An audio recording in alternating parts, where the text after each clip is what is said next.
Morning बच्चों। हम लोग पिछले लेक्चर में सॉल्यूशन बिलियन चैप्टर का बाइनरी सॉल्यूशन या टर्सरी सॉल्यूशन तक कर चुके हैं। आज हम लोग उसके आगे स्टार्ट करेंगे, तो थोड़ा सा रिवीजन कर लेते हैं। लास्ट टॉपिक में हम पढ़ाए थे टर्सरी सॉल्यूशन। टर्सरी सॉल्यूशन, यहां तक टर्सरी सॉल्यूशन में तीन कंपोनेंट थे, तीन घटक थे। जैसे में मान लीजिए एक एग्जांपल लेते हैं, तो एक चीनी था, नमक था और पानी था। ये तीनों को अगर मिक्स कर देते हैं तो ये बन जाता है ग्लूकोज। ठीक है, ग्लूकोज बनता है। तो इसमें तीन घटक थे, तीन कंपोनेंट थे, इसलिए इसको टर्सरी सॉल्यूशन बोलते हैं। त्रिघटक ये बिलियन बोलते हैं। चलिए, तो आज हम इसके आगे स्टार्ट करेंगे। तो लगाइए heading, on the basis of amount of solute. On the basis on the basis of amount of solute, विलेय के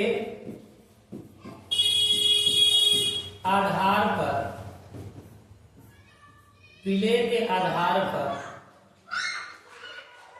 विलेय के आधार पर ये दो तरह का विलेय होता है। एक डाइल्यूट, एक ये दो तरह का जो है विलेय होता है, डाइल्यूट सॉल्यूशन। ठीक है, डाइल्यूट सॉल्यूशन क्या होता है, जिसको हिंदी में बोलते हैं तनु विलयन। तनु विलयन, डाइल्यूट सॉल्यूशन, तनु विलयन, इसी को कहा जाता है। तो विलेय की वह मात्रा, विलेय की वह मात्रा, विलेय की वह मात्रा, विलेय की वह मात्रा, विलेय की वह मात्रा जो बिलियन में, जो बिलियन में कम मात्रा में, कम मात्रा में, विलेय की वह मात्रा जो बिलियन में कम मात्रा में रहता हो, उसे तनु विलयन कहते हैं। तनु विलयन कहते हैं।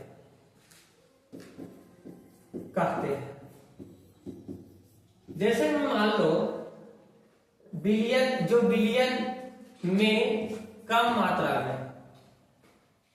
में रहता हो, उसे तनु विलयन कहते हैं। मान लो एक कंटेनर, एक पात्र मैंने लिया। इस पात्र में अगर देखा जाए तो इसमें सॉल्यूशन है, बिलियन है। इसमें क्या है, सॉल्यूशन है, बिलियन।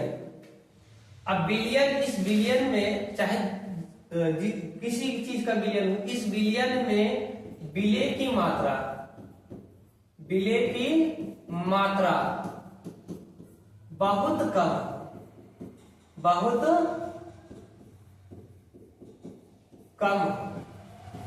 तभी उसे तनु विलयन कहेंगे, अन्यथा तनु विलयन नहीं कहेंगे। जैसे मान लो हमें शरबत बनाना है।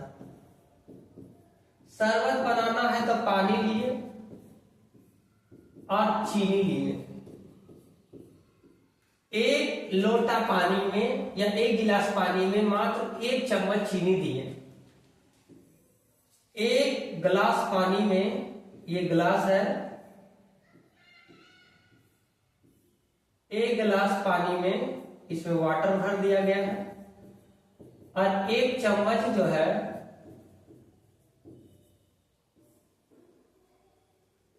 चीनी दिए। 1 चम्मच चीनी दिए, तो क्या ये पानी, गिलास में पानी जो रखा है वो मीठा हो पाएगा? तो यहाँ सवाल उठता है कि मीठा नहीं हो पाएगा। क्यों? क्योंकि जो चीनी डाला गया है बहुत कम मात्रा में। तो जब विलयन में विलय की मात्रा बहुत बहुत कम हो तभी उसे तनु विलयन कहेंगे, अन्यथा तनु विलयन नहीं कह सकते। क्लियर है?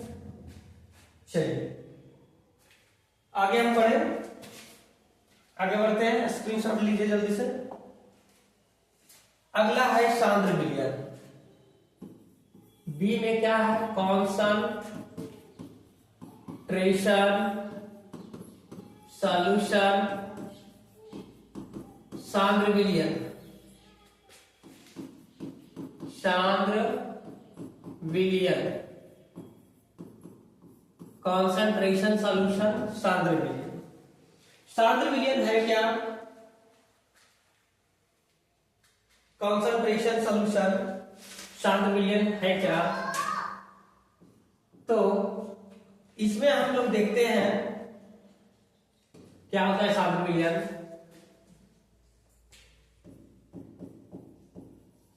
विलयन में जब, रेड से लिखना ठीक बात है, विलयन में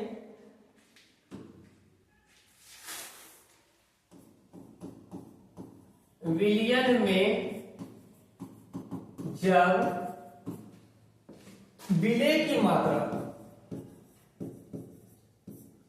विलय की मात्रा अधिक हो तो उसे सांद्र विलयन कहते हैं।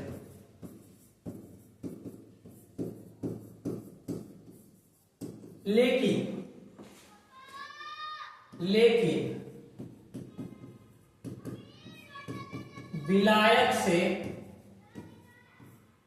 विलायक से कम होना चाहिए, कम होना चाहिए।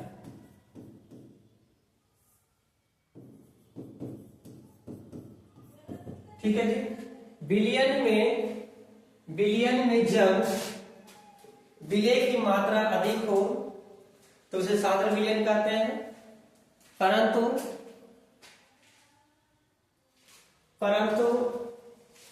उसे सांद्र विलयन कहते हैं, परंतु विलायक से कम होना चाहिए।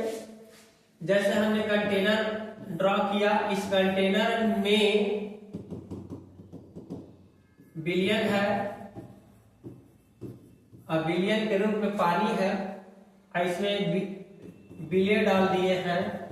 अब विलय जो है चीनी के रूप में है, ये पानी के रूप में है। तो याद रहे कि पानी की मात्रा से इसकी मात्रा कम ही होना चाहिए। अगर ज्यादा हो गया तो ये तो विलायक बन जाएगा। तो पानी की मात्रा से चीनी की मात्रा कम होना चाहिए। लेकिन शरबत बनाते हैं, अब 1 चम्मच चीनी डालेंगे तो मीठा नहीं होगा, तो उसको शरबत भी नहीं कह सकते हम। तो पीने योग्य होना चाहिए, एक रेशियो में होना चाहिए, एक अनुपात में होना चाहिए, तभी उसे हम सांद्र विलयन कहेंगे, अन्यथा सांद्र विलयन नहीं कर सकते। क्लियर बात समझ में आया? अब आता है नेक्स्ट हेडिंग लगाओगे आप लोग, कॉन्सेंट्रेशन ऑफ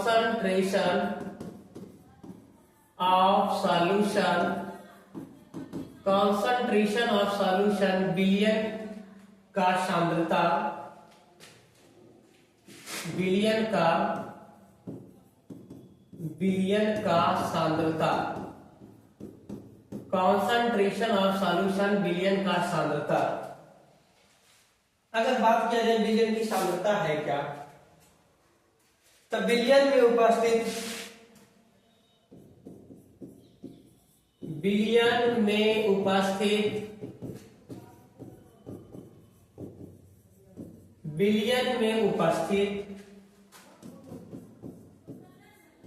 क्या विलयन में उपस्थित विलय की मात्रा के सापेक्ष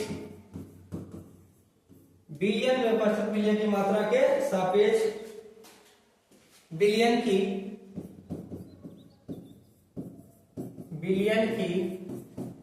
सांद्रता कहलाता है। बिलियन की सांद्रता कहलाता है।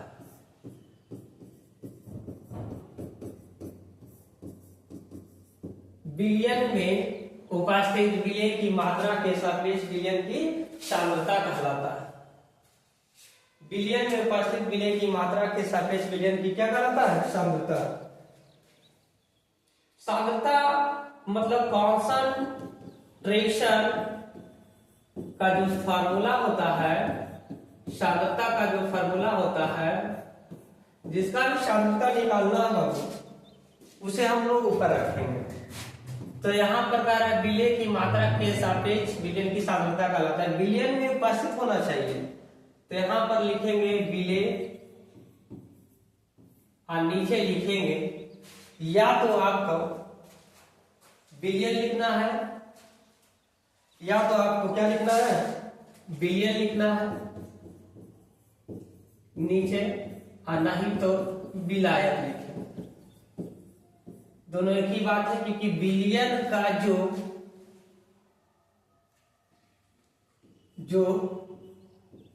भौतिक गुण होता है विलायक के भौतिक गुण के समान होता है। अगर बिलियन का भौतिक गुण द्रव अवस्था में है तो विलायक का भी भौतिक गुण द्रव अवस्था में होना चाहिए।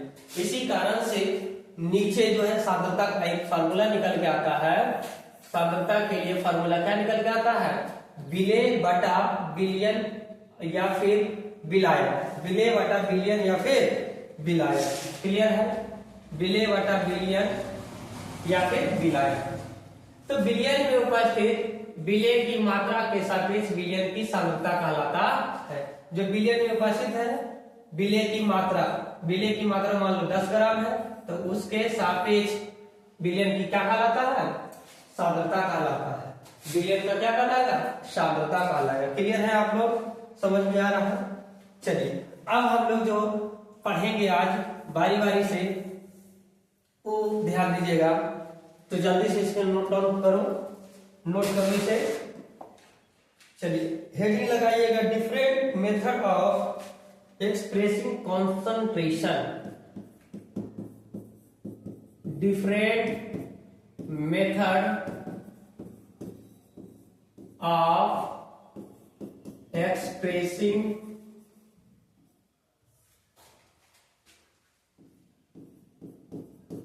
expressing concentration. Different method of expressing concentration. सांद्रता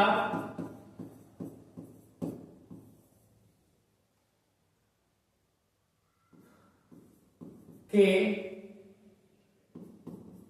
विवरण के अलग अलग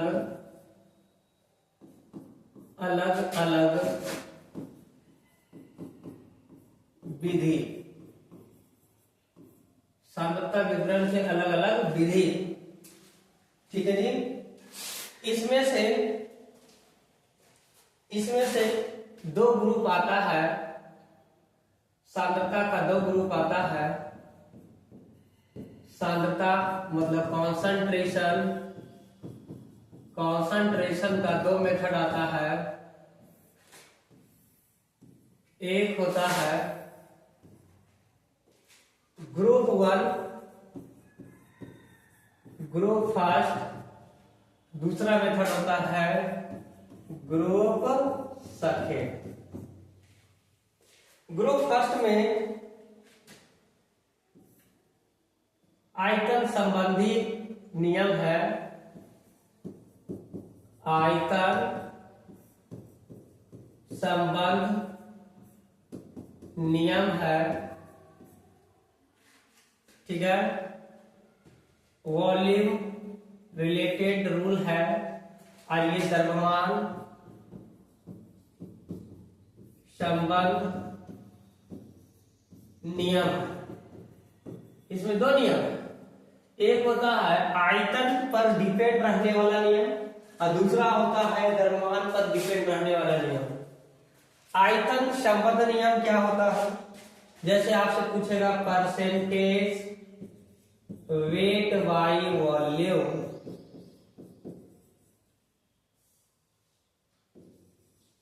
परसेंटेज वेट बाई वॉल्यूम, इसका हिंदी होता है द्रव्यमान आयतन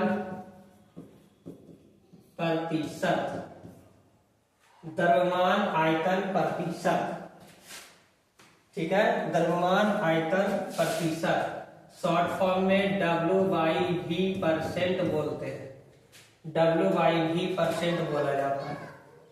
सेकेंड में अगर बात कर ले परसेंटेज वॉल्यूम वॉल्यूम आयतन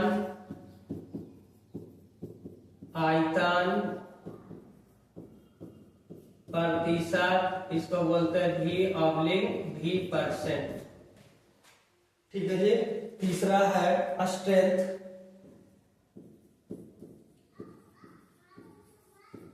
स्ट्रेंथ मतलब होता है शक्ति, पावर जिसको बोलते हैं। और चौथा टॉपिक है मोलरिटी,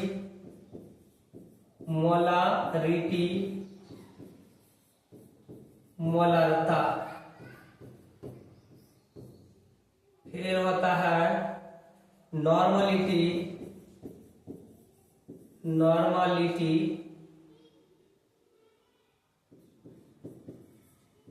नॉर्मलता। फिर होता है फॉर्मलिटी,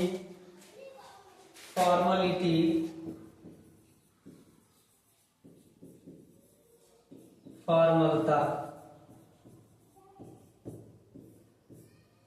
ठीक है। अब बात कर ले इधर द्रव्यमान संबंधी नियम में कुछ और पॉइंट है, जैसे percentage weight by wait, percentage weight by wait, ठीक है। इसको ऐसे लिखेंगे वेट बाई वेट, द्रव्यमान प्रतिशत। दो बार लिख दिए तो दो का मतलब है दो बार। इसको शॉर्ट फॉर्म में बोलते हैं W/W परसेंटेज। सेकेंड में अगर बात किया जाए मोल फ्रैक्शन होता है, मोल फ्रैक्शन,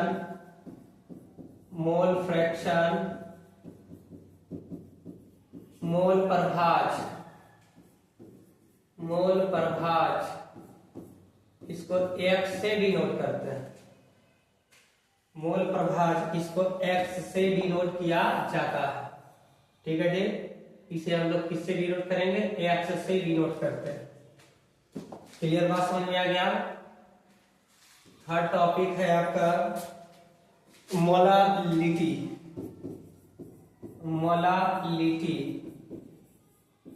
मोललता, ठीक है जी। और उसके बाद है पार्ट्स पर मिलियन,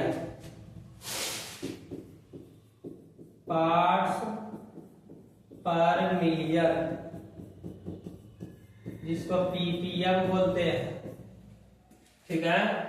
और एक होता है पार्ट्स पर बिलियन, इसको ppb बोलते हैं। तो याद रखना, ये जब पढ़ाएंगे तब तक जिसका हिंदी नहीं लिखे, जब पढ़ाएंगे टॉपिक तो उसी कंडीशन में हम हिंदी बताते हुए चलेंगे। क्लियर है? तो सबसे पहला बात है सांद्रता को दो पदों में तोड़ा गया है। एक होता है आयतन संबंध नियम, दूसरा होता है द्रव्यमान संबंध नियम। दोनों होता है। आपसे पूछेगा, जैसे आप एमसीक्यू में अगर पूछता है, चार ऑप्शन दे देगा कि निम्नलिखित में कौन ताप संबंध नियम है, तो इसमें ताप संबंध नियम में कौन कौन हो सकता है? तो यहाँ पर बोलेंगे मोलरता, फिर क्या बोल सकते हैं नॉर्मलता, फिर क्या बोलेंगे सॉरी, आयतन संबंध नियम कौन कौन से हैं? तो मोलरता, नॉर्मलता, फॉर्मलता, शक्ति, द्रव्यमान प्रतिशत, द्रव्यमान आयतन प्रतिशत, वॉल्यूम वॉल्यूम आयतन प्रतिशत। तो ये सब होता है आयतन संबंध नियम, वॉल्यूम रिलेटेड रूल होता है कि कौन जो है आयतन से संबंध नियम है और कौन द्रव्यमान से संबंध नियम है। तो द्रव्यमान से संबंध नियम इधर है और आयतन से संबंध नियम इधर है। चलिए इसका जल्दी से आप लोग इसको कवर कीजिए और आगे हम लोग बढ़ते हैं।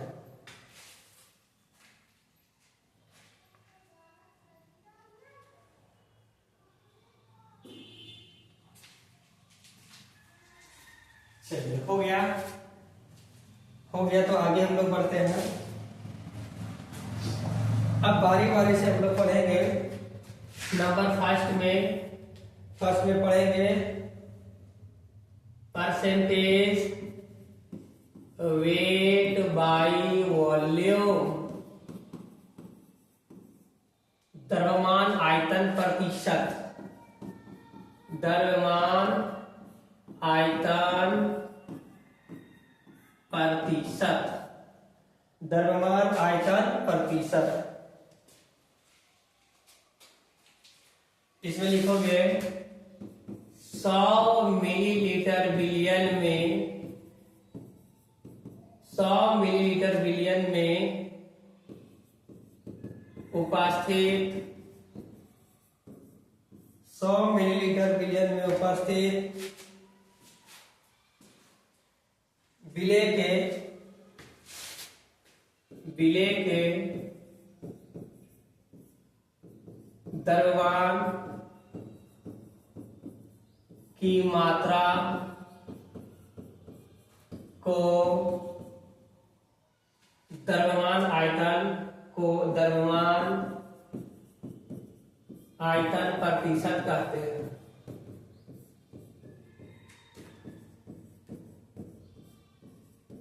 इसे WIV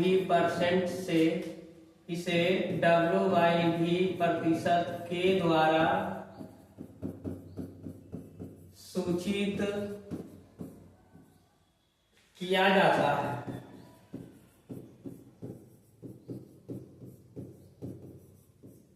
तो याद रखना 100 मिलीलीटर 100 ml बिलियन में उपस्थित विलेय के द्रव्यमान की मात्रा को द्रव्यमान आयतन प्रतिशत कहते हैं। इसे WIV परसेंट के द्वारा सूचित किया जाता है। इसका फार्मूला होता है WIV percent equal to W solute बटा V सॉल्यूशन और गुणा में 100। ये हो गया इंग्लिश में, हिंदी में लिख देते हैं द्रव्यमान आयतन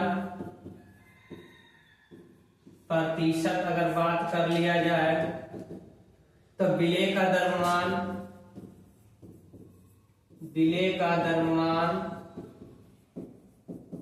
बटा बिलियन का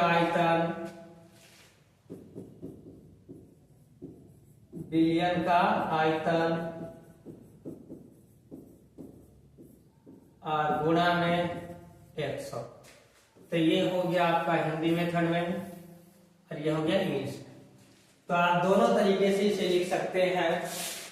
इसका याद रखना, द्रव्यमान आयतन प्रतिशत की बात किया जाए तो विलेय का द्रव्यमान बटा बिलियन का आयतन और गुणा में 100। क्योंकि यहां पर परसेंटेज की बात कर रहा है इसीलिए 100 लगा। ठीक है जी, चलिए अच्छी बात है। एक क्वेश्चन इस पर बनाते हैं हम लोग और उसके बाद समझ जाएंगे। तो जल्दी से आप लोग स्क्रीनशॉट लीजिए, उसके बाद आगे बढ़ते हैं। ठीक है,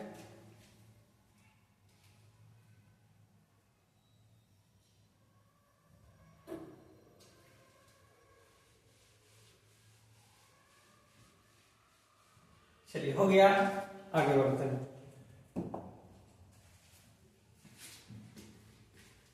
क्वेश्चन है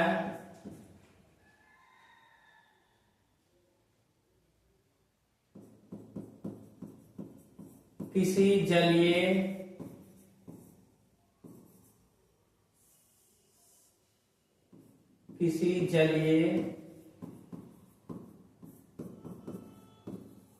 विलयन में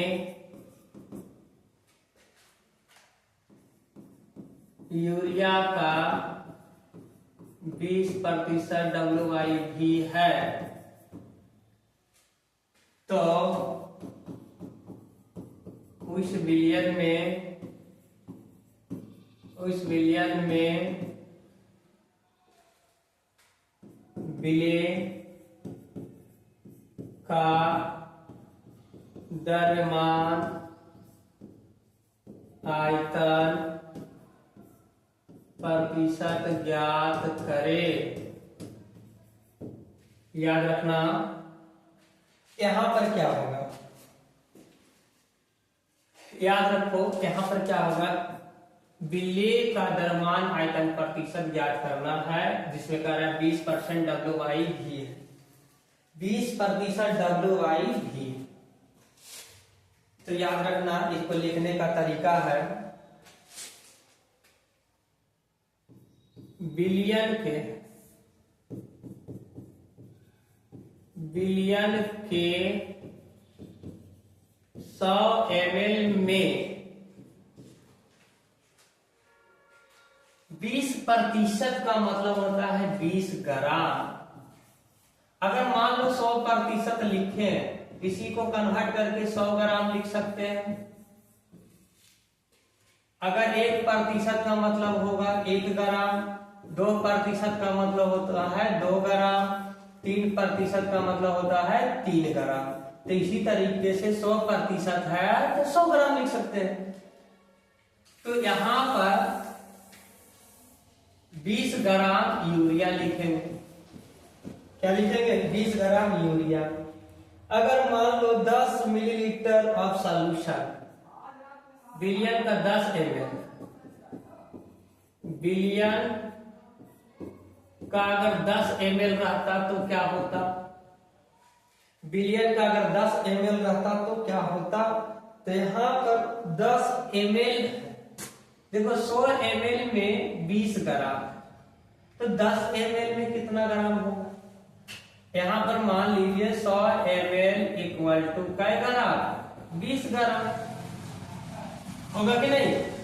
तो 1 ml में कितना ग्राम होगा, तो 20/100 ग्राम।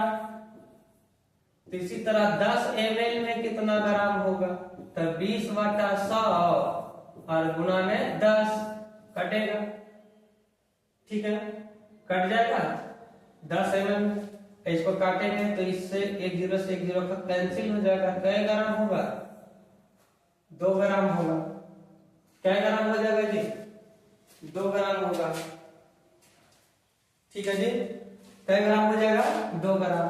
तो यहां पर विलयन का 10 ml में 2 ग्राम यूरिया होगा।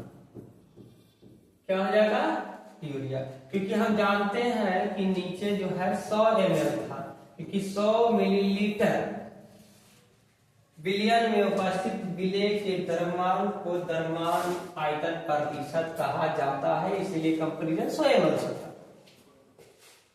तो इसी प्रकार से लिखा गया है कि विलयन का 100 ml, 100 ml विलयन में कै ग्राम यूरिया होगा, तो 20 ग्राम होगा, क्योंकि 20% लिखा हुआ। अगर दूसरे टाइप से क्वेश्चन पूछेगा, नहीं सो बताओ तुम इसी क्वेश्चन के लिए अगर 10 ml हमारा विलयन रहता तो उसमें यूरिया कै ग्राम होता, तो 2 ग्राम होता।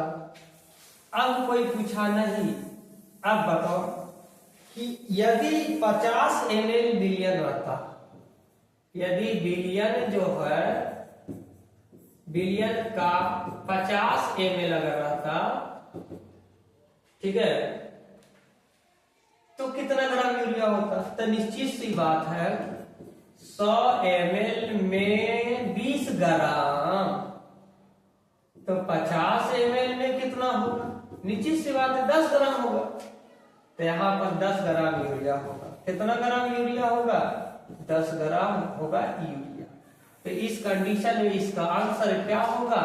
20%। अगर बोला है बिले तो इसका आंसर होगा डायरेक्ट 20 ग्राम। कितना ग्राम? 20 ग्राम। तो इस क्वेश्चन का आंसर 20 ग्राम। फार्मूला लगाने की जरूरत भी नहीं पड़ेगा आपको किसी जरिए बिलियन में यूरिया अगर बोला गया तो यूरिया में 20 ग्राम आपका क्या हो जाएगा? 20 ग्राम आपका होगा बिले। ठीक है, क्लियर है? चलिए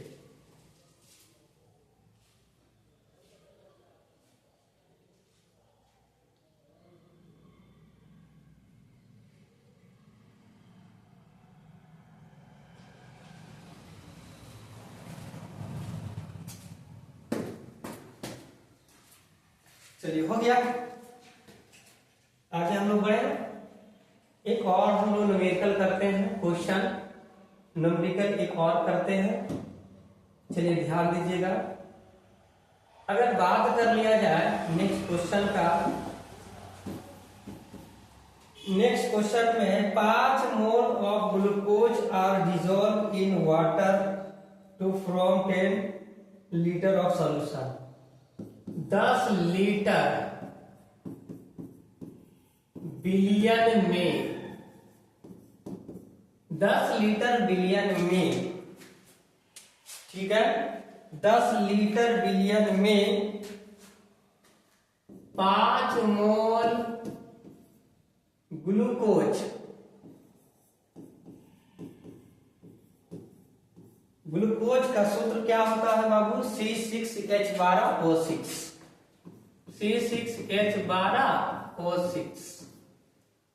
10 लीटर बिलियन में 5 मोल ग्लूकोज C6H12O6, ठीक है, घुला हुआ है,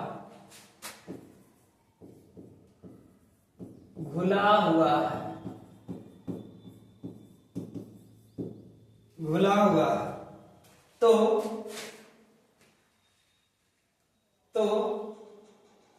बिले का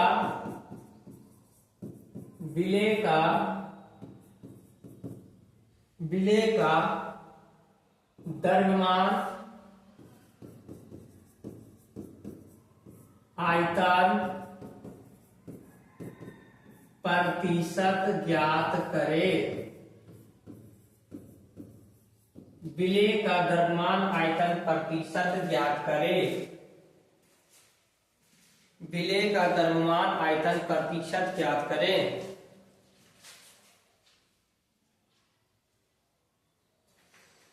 चलिए 10 लीटर बिलियन में 5 मोल ग्लूकोज घुला हुआ है, तो बिले का द्रव्यमान आयतन प्रतिशत ज्ञात करें। चलिए देखिएगा, अगर बात कर लेते हैं सॉल्यूशन में, सॉल्यूशन क्या करता है? C6H12O6, इससे मॉलिक्यूलर मास निकलेगा। मॉलिक्यूलर मास का मतलब होता है आणविक द्रव्यमान, आणविक द्रव्यमान, ठीक है जी। आणविक द्रव्यमान होता है, मॉलिक्यूलर मास होता है आणविक द्रव्यमान। अब कैसे निकलता है आणविक द्रव्यमान को? कैपिटल M द्वारा डिनोट करेंगे। एक कार्बन का परमाणु भार होता है 12 और कई कार्बन 6, बीच में प्लस। एक हाइड्रोजन का परमाणु भार होता है 1, तो कितना हाइड्रोजन है? 12।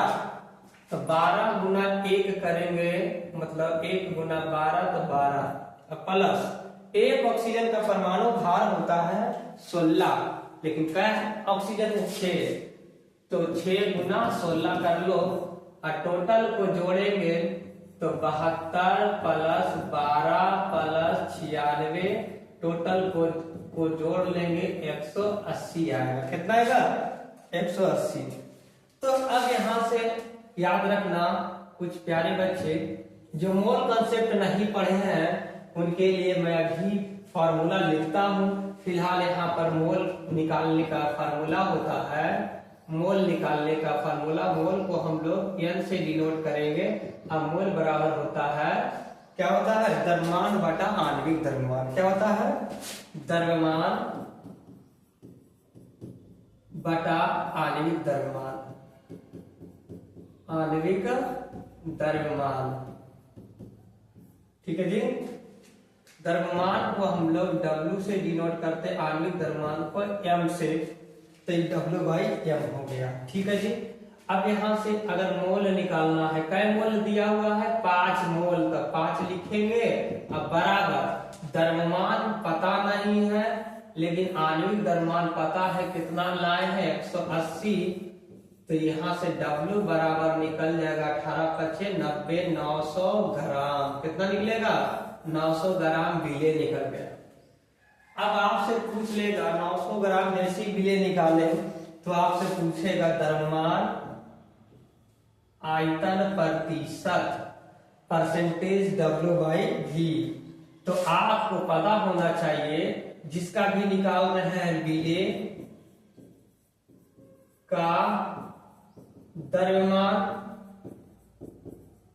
बटा विलयन का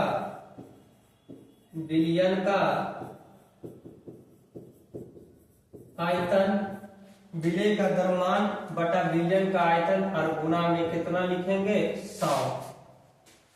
ठीक है जी।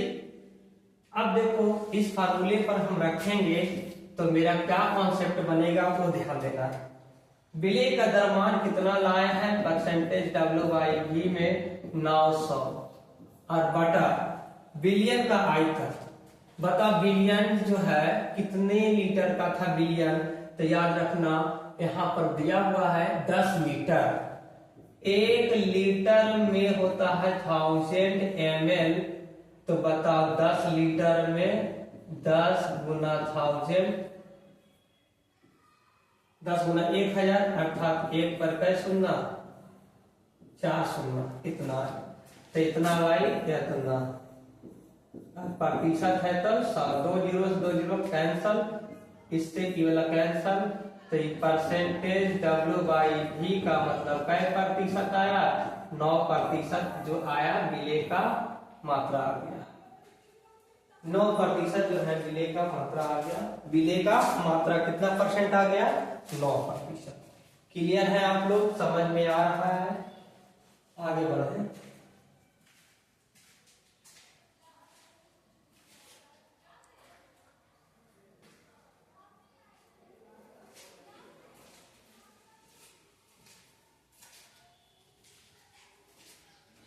समझ में आ गए बच्चे। चलिए तो आज का क्लास हम समाप्त करते हैं, कल फिर मिलेंगे न्यू टॉपिक के साथ। आज हम लोग एक जो है आयतन संबंध नियम में एक रूल पढ़े हैं, वो भी द्रव्यमान आयतन प्रतिशत। कल आगे धीरे धीरे हम लोग पढ़ेंगे, ठीक है। चलिए तो सबसे पहले एक सेकेंड कुछ और मैं बता देना चाहता हूँ, उसके बाद फिर अलविदा हम लोग लेंगे। एक सेकेंड रुकिए, पहले मोल कंसेप्ट के बारे में थोड़ा सा जानकारी दे देते हैं। जो बच्चे नए हैं, जो 11th में नहीं पढ़े हैं, उनके लिए थोड़ा सा जानकारी मैं दे ही देता हूँ। तो चलिए इसका जल्दी से स्क्रीनशॉट लीजिए। सबसे पहले मोल है क्या, मोल है क्या, मोल जो है,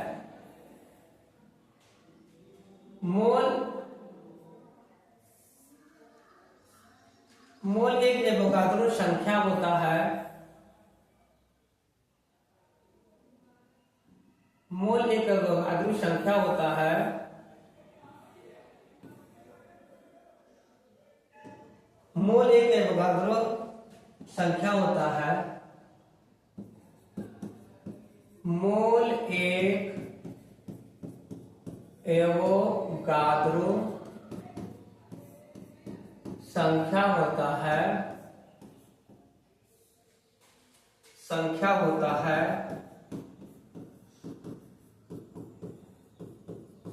जिसका मान 6.022 गुना 10⁻23 होता है। ठीक है। कार्बन 12 के 12 ग्राम में उपस्थित, ऐसे इसका डेफिनेशन अगर लिखना है तो कार्बन 12 के 12 ग्राम में उपस्थित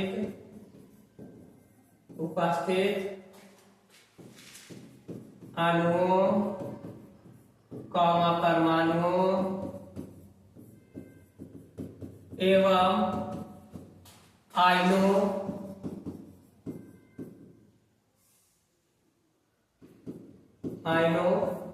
आयनों की संख्या को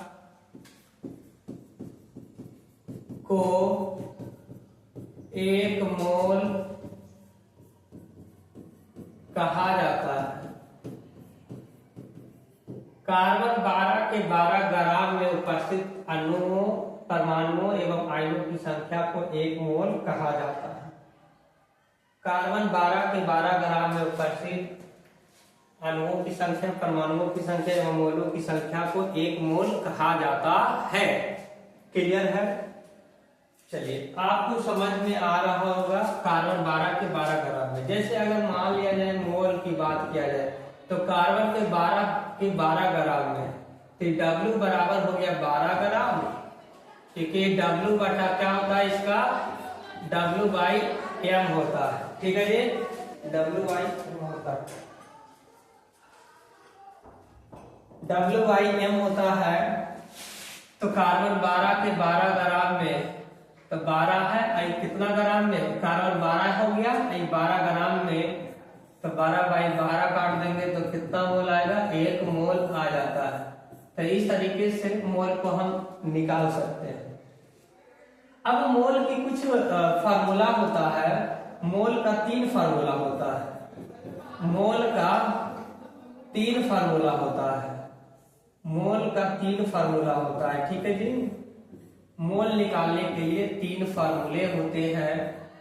एक होता है स्मॉल n बराबर होता है W/m, एक होता है स्मॉल n बराबर NO/Na, एक होता है स्मॉल n बराबर होता है V/22.4 लीटर। ये 3 फार्मूला होता है मोल निकालने का। मोस्ट इंपोर्टेंट फार्मूला है मोल निकालने का। ये 3 फार्मूला है बच्चे, इसे एकदम कंठस्थ याद रखें। एकदम MVVI है, MVVI है एकदम।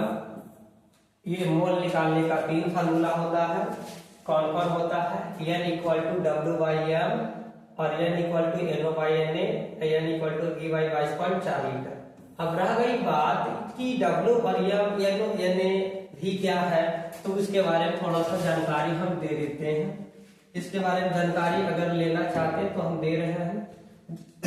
जानकारी के तौर पर अगर बात कर ले कि N को हम लोग मोल कहते हैं। क्या कहते हैं, मोल। और W को बोलते हैं द्रव्यमान। ठीक है, और M को बोलते हैं आणविक द्रव्यमान। आणविक द्रव्यमान। और NO को बोलते हैं कणों की संख्या। कणों या आयनों या अणुओं या परमाणुओं की संख्या। ठीक है, अब यहां से Na क्या है, एवोगाद्रो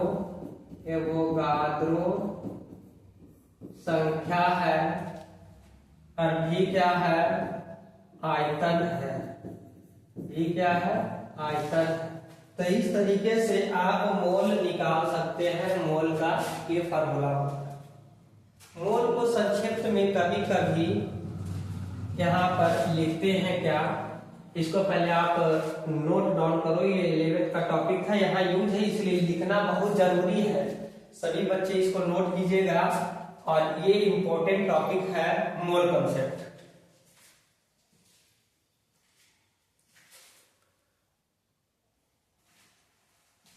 चलिए हो गया, तो आगे हम लोग बढ़ते हैं। इसी को और संक्षेप में कैसे लिखते हैं वो ध्यान दीजिएगा। सबसे पहले अगर बात कर ले तो हम विलयन पढ़ाए थे सॉल्यूशन, और सॉल्यूशन दो चीजों से मिलकर बना है, एक बना है सॉल्वेंट, दूसरा बना है सॉल्यूट। ये है विलायक और ये है विलेय।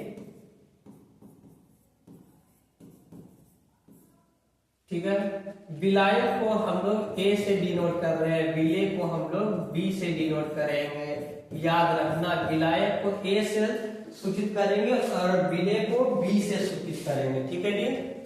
अब अगर बात कर लिया जाए तो आपको बारी बारी से पता होगा कि मोलारता, मोलारता को जो है मोलारिटी कहते हैं, मोलारिटी बोलते हैं। और मोलारिटी इक्वल टू होता है capital M, molarity equal to होता है कैपिटल एम। फिर होता है मोललता, मोललता को हम लोग बोलते हैं, मोललता को हम लोग बोलते हैं मोलालिटी, मोलालिटी। इसको हम लोग स्मॉल एम से डिनोट करेंगे। फिर हम लोग बोलते हैं मोल प्रभाज, मोल प्रभाज, मोल फ्रैक्शन, मोल फ्रैक्शन को हम लोग एफ से डिनोट करते हैं। फिर हम लोग बोलते हैं द्रव्यमान, द्रव्यमान को वेट कहते हैं या फिर मास भी बोलते हैं, लेकिन हम लोग इसको W से डिनोट करेंगे। अब आपको अगर लिखा रहेगा इस तरीके से कि बताइए कि WA क्या है, तो WA का मतलब होता है, WA का मतलब होता है mass of solvent, mass of solvent. मतलब मास ऑफ सॉल्वेंट का मतलब होता है विलायक का द्रव्यमान। मास ऑफ सॉल्वेंट क्या होता है? विलायक का द्रव्यमान। अगर बात कर ले WB तो मास ऑफ सॉल्यूट, क्योंकि A को हम लोग क्या कहे हैं? विलायक, अब B को क्या कहे हैं? विलेय, और W को क्या कहे हैं? द्रव्यमान या मास। तो मास ऑफ सॉल्यूट इसका हिंदी होता है विलेय का द्रव्यमान। उसी तरह जिस तरह WA और WB निकला है। अच्छा, एक और इसमें बात नोट कर लो, मोल, मोल को हम लोग यहां पर स्मॉल n से डिनोट करेंगे। तो जरा बात कर लिया जाए Na, Na का मतलब होता है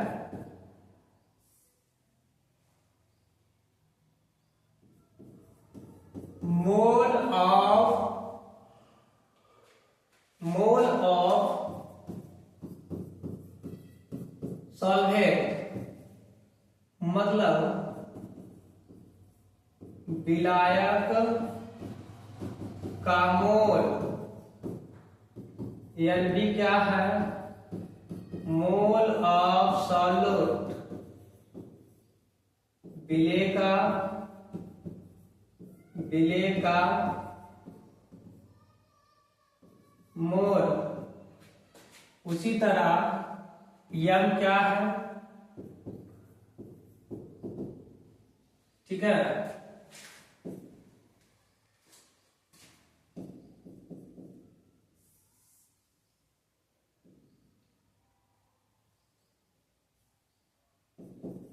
मोलारिटी, या ऐसे भी लिख सकते हो, यहां पर आणविक द्रव्यमान को किससे डिनोट करेंगे?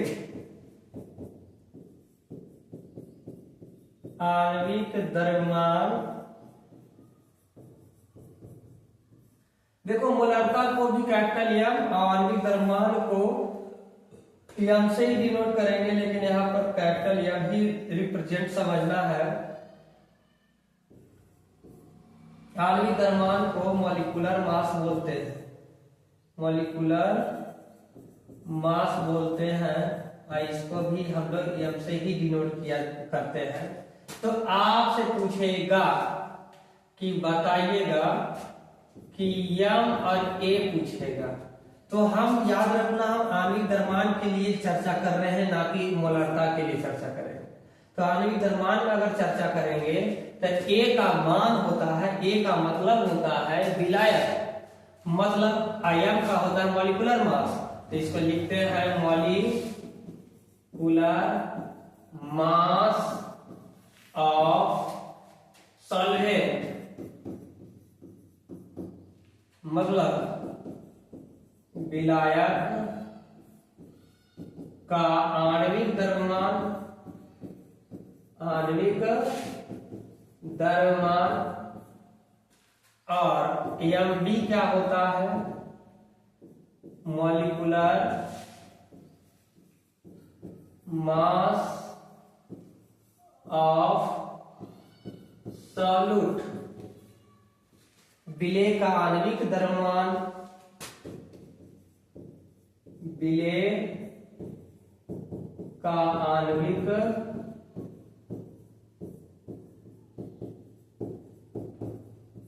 द्रव्यमान। ठीक है, आपसे इतना बात समझ में आ गया। अगर बात कर लेगा मोल प्रभाज में, मोल प्रभाज में कैसे लिखेंगे, तो मैं भी इसके लिए बारे में लिख के दिखा रहा हूं। चलिए जल्दी से स्क्रीनशॉट लीजिए। मोल प्रभाज में अगर लिखेगा XA, तो इसको लिखेंगे मोल फ्रैक्शन ऑफ ए है तो सॉल्वेंट देंगे, मतलब समझेगा, इसको लिखेंगे विलायक का मोल प्रभाज। अगर XB होगा तो क्या लिखेंगे?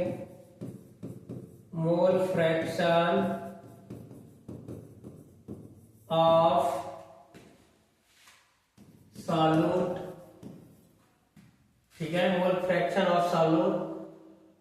तो ये आपका जो है विलेय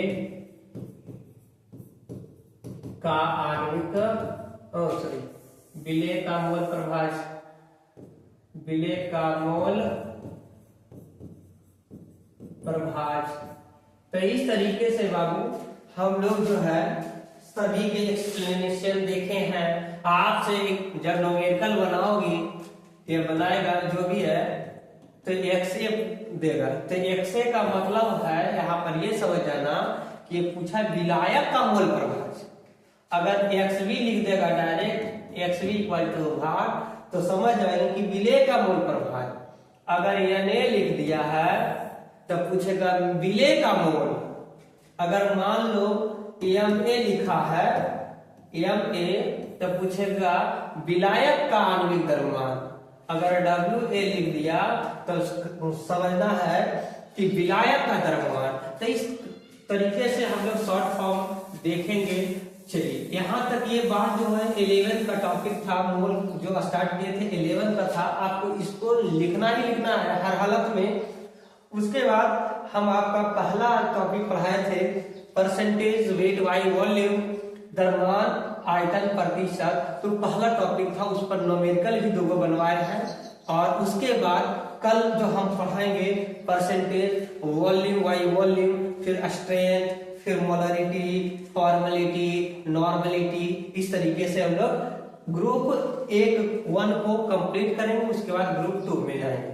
क्लियर है? तो आज का लेक्चर यही समाप्त करते हैं। जय हिंद।